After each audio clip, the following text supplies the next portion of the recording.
Welcome to Hard Talk on the BBC World Service with me, Stephen Sacker. My guest today swapped an academic career in the law for a high-profile government position and is now feeling more political heat than he could possibly have bargained for some 3 years ago. Gideon Timotheos was appointed Attorney General by Ethiopia's Nobel Peace Prize-winning Prime Minister Abiy Ahmed. At the time, the Ethiopian government was making much of its commitment to modernization and national reconciliation.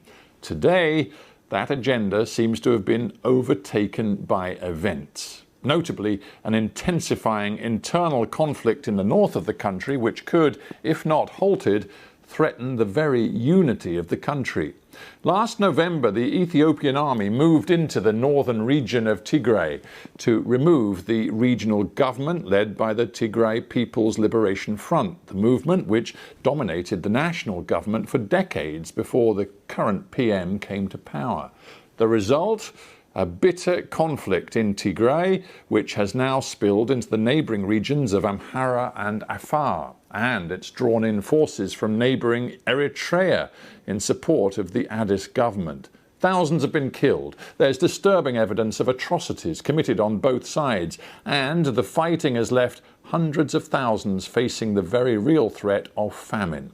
A couple of years ago, the Ethiopian government was basking in the warmth of international approval.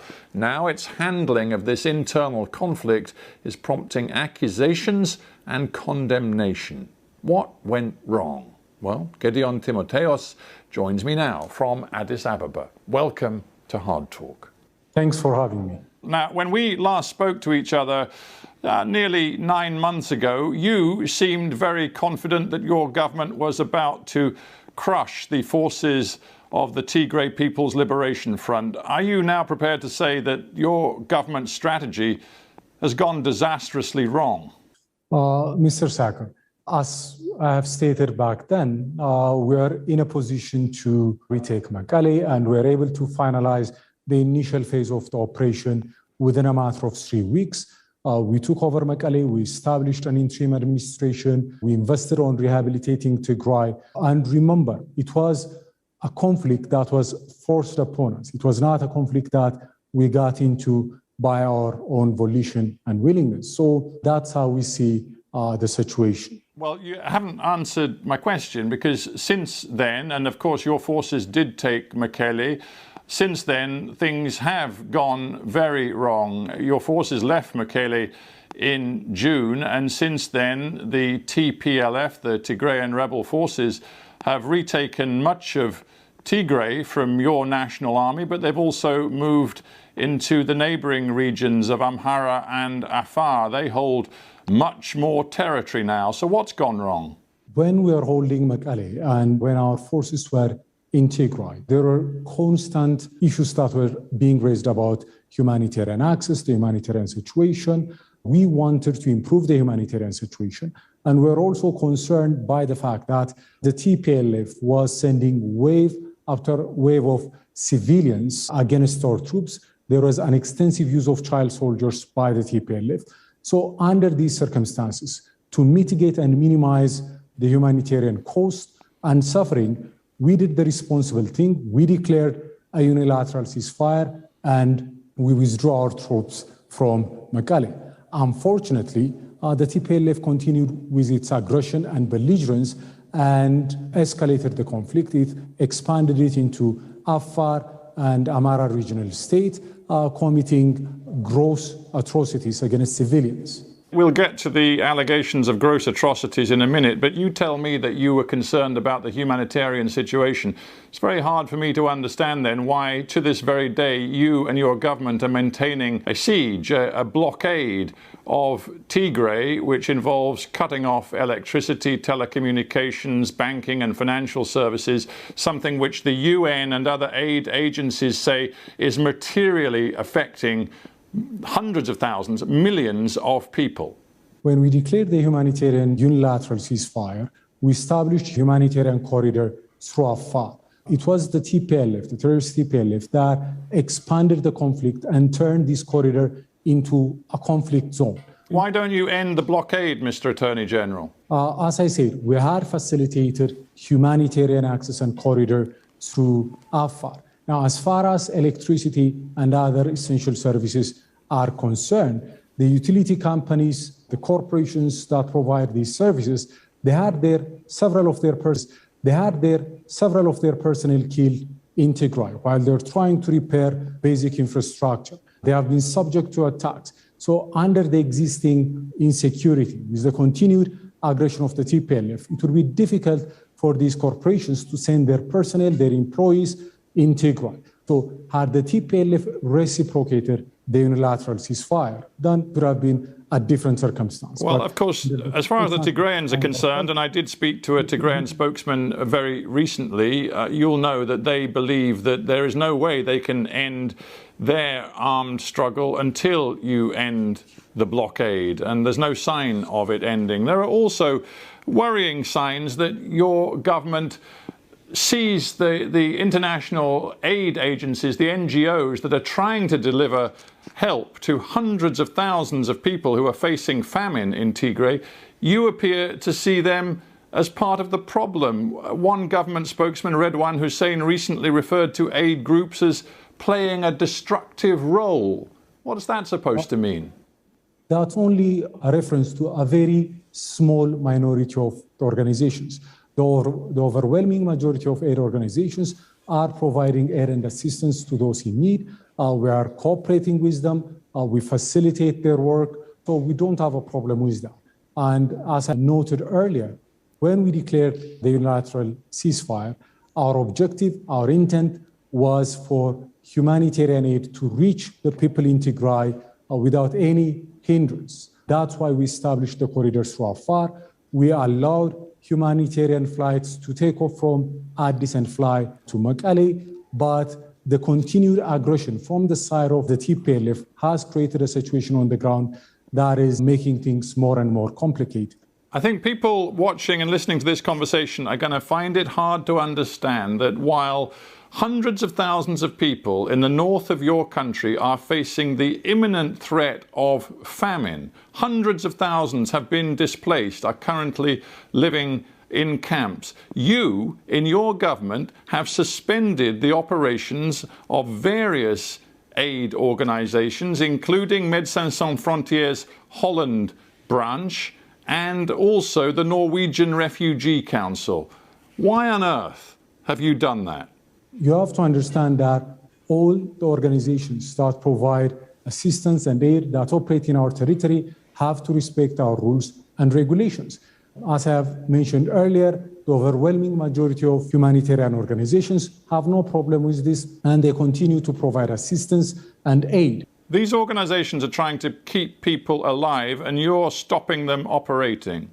That's not the case. There has been administrative measures, but these measures are to ensure compliance with the appropriate regulations. As I have stated earlier, several organizations, numbering in the hundreds, are operating all over the country, providing assistance for those in need. We don't have a problem with them. We're working with them.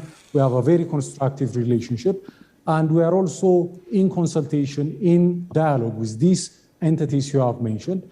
And we believe that they will be able to rectify the violations very soon and will be able to reinstate their license. You are Ethiopia's Attorney General. Have you read the report from the University of Ghent in Belgium that went forensically through lists of people, named individuals, civilians who have been killed in the fighting in Tigray? They have come up with 2,562 civilians who died in 232 incidents, which the University of Ghent researchers are calling massacres in Tigray over the last several months. Have you read that report, and what have you done about it? We take all such allegations, all such reports seriously. We look into it. We conduct investigations. We are committed to ensuring accountability. The government of Ethiopia does not condone any such violations. And as we have tried to communicate to the public at large previously, we have conducted several investigations. There are additional investigations that are underway, both through the civilian and military tracks. And whenever we identify perpetrators, to the extent we find these kind of reports credible, we take measures to ensure accountability. Amnesty International have released a report this month, again using more than 60 testimonies from eyewitnesses, which they say provides overwhelming evidence of systematic sexual abuse, rape and other terrible forms of sexual abuse carried out by Ethiopian army forces in Tigray since the beginning of this conflict. When you talk about justice and accountability, what have you done about that? We are conducting and we have conducted investigations. We have several of our own soldiers responsible. Many have been court-martialed. There are ongoing investigations. These are things we take seriously. We don't condone this kind of behavior. We don't tolerate these kind of human rights violations. But I must also point out that some of these reports you have mentioned, there is a tendency to sensationalize, there is a tendency to draw very sweeping conclusions that are not supported by the extent and scope of the investigation. Some of them have also adapted methodologies that we think are rather flawed. Be that as it may, as I have said earlier, both through a civilian track and a military track, we have conducted investigations. I find it hard to believe your government is taking these allegations seriously when one of your own spokespeople described the Amnesty International report as nothing more than sensationalized attacks and smears.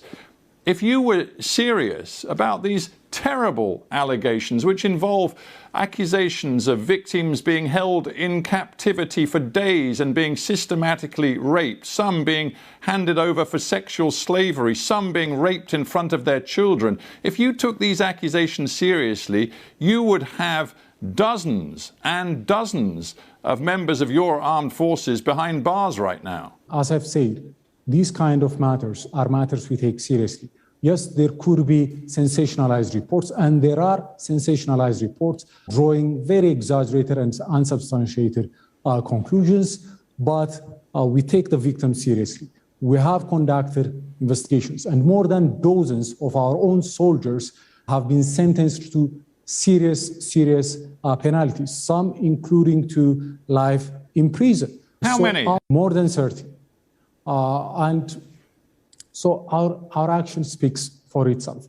And in addition to this, I want to point out that the Ethiopian Armed Forces, the Ethiopian National Defense Force, is a disciplined fighting force. It is a force that has a long track record of serving within the UN framework, going back as far as the Korean War and in several parts of the continent. Its reputation for discipline, for integrity, is there for all to see. I'm sorry, Mr. Attorney General, but if you're telling me more than 30 soldiers have been convicted of the most serious sexual crimes in the course of this conflict over the last few months, there is clearly something much deeper going on. How many senior commanders of the Ethiopian military have been fired and held to account for what their men are doing? Because this isn't just a one-off, this is systematic. If you read the Amnesty International report, that is quite plain. We don't agree with their conclusion that this was systematic. They have conducted their report, their investigation remotely. They have relied on what they call community workers.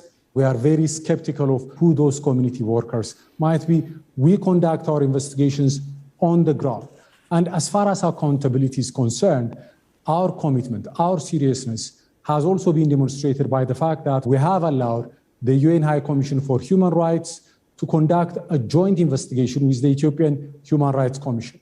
Only a government that is transparent, that is committed to the highest standards and values would permit this kind of scrutiny. Attorney General, you're right to point to this joint investigation, and the UN Human Rights Commissioner is involved. She says she takes the Amnesty International report very seriously, but there's another very profound problem here. You're the Attorney General of Ethiopia. Some of these allegations of the most extreme sexual violence come as allegations directed to Eritrean troops operating at the invitation of your government on your territory. You have no ability to deliver justice and accountability for the crimes committed by Eritrean troops, do you?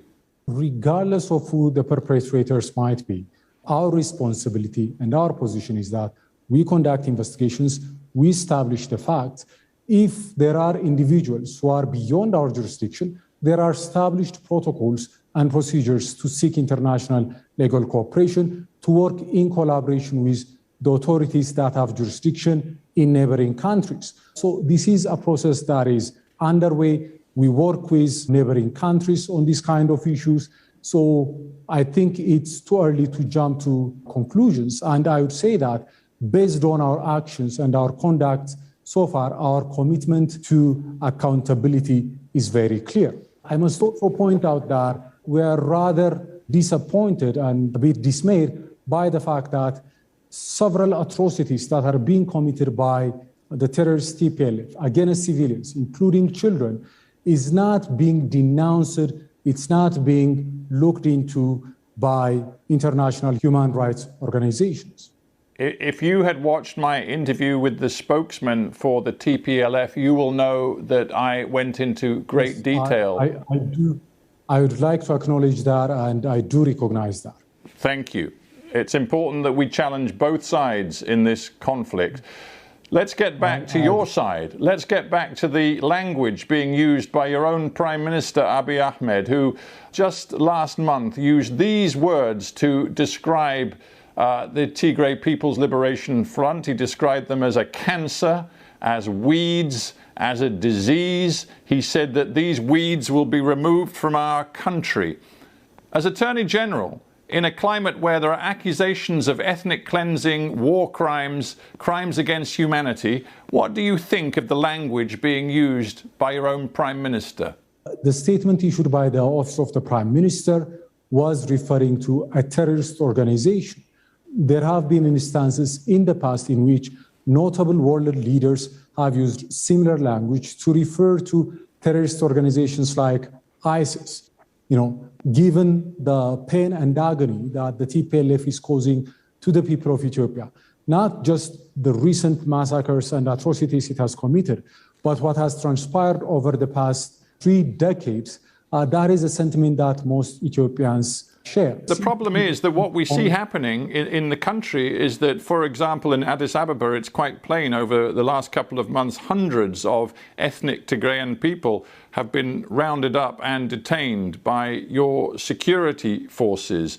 We see, in reaction, the American USAID chief, Samantha Power, saying dehumanizing rhetoric hardens tensions and can historically accompany ethnically motivated atrocities. Do you understand why the international community is increasingly concerned by what they see and hear coming from your government? The TPLF has legitimately been designated as a terrorist organization by our parliament. Anyone who supports, provide material assistance or sponsors this kind of organization would have to be held accountable. The TPLF happens to be an organization organized along ethnic lines, so most of its supporters, most of its operatives or financiers happen to be, not all of them, but most of them happen to be from one ethnic group. So sometimes some outsiders might not understand this context, this situation, and the challenge we face. So I understand where they are coming from, but they also have to understand the environment within which we are operating. What do you think are the prospects for the continued unity of your country? The leader of the TPLF said not long ago, Mr. Gebre Michael, he said, trust has broken completely. And if they don't want us, referring to you in the Addis government, if they don't want us, why should we stay? There is a real risk of your country falling apart, isn't there? It's not falling apart. You have to remember, this is a very ancient and very resilient nation. We have overcome all sorts of challenge in our long history. When we come united, when we are determined, and I believe there is a determination and resolve to neutralize the threat, we face from the TPLF, we can't overcome this challenge. The TPLF seems to be intent on either destroying Ethiopia. It doesn't seem to be willing to tolerate an Ethiopia that it can't dominate, that it can't rule. And its objective of either reasserting hegemony or dismembering Ethiopia, these are not objectives acceptable to the people of Ethiopia. There really doesn't seem to be a unified position now amongst all of the people of all of Ethiopia. I'm just very mindful of what Abiy Ahmed said when he won that Nobel Peace Prize back in December 2019. He said, before we can harvest peace dividends, we must plant seeds of love, forgiveness and reconciliation in the hearts and minds of our citizens. Very far from love, forgiveness and reconciliation, your government right now seems intent on crushing the Tigrayan rebels, eliminating the so-called cancer, and that doesn't sound like love, reconciliation and forgiveness. We have practiced forgiveness, we have practiced reconciliation. I mean, when the new administration came to power, the sins and transgressions of the TPLF were forgiven. The TPLF was given an opportunity to be part of the body politic of the Ethiopian state, despite the gross and systematic human rights violations and misrule. There are repeated efforts on the part of this government to find amicable solutions for the differences we had with the TPLF. It is the TPLF that triggered the conflict. It is the TPLF that dragged us into this conflict. You have to remember that this is not a conflict that we chose. It is a conflict that has been imposed upon us when the TPLF attacked the Northern Command. But there is no military solution, is there, Mr. Attorney General? In the end, this will have to be resolved through dialogue and compromise. And right now, your government isn't talking the language of dialogue and compromise. When we declared a unilateral ceasefire, we're giving peace a chance. I'm sorry, your Prime Minister just told the nation that all able-bodied civilians should join the fight to crush the Tigrayan rebels. That's not a ceasefire. When we declared the unilateral ceasefire, the TPLF, instead of reciprocating that unilateral ceasefire, expanded the conflict. It went on the offensive into Afar, into the Amara regional state. It displaced hundreds of thousands. It killed hundreds of civilians. Under these circumstances, what are we expected to do?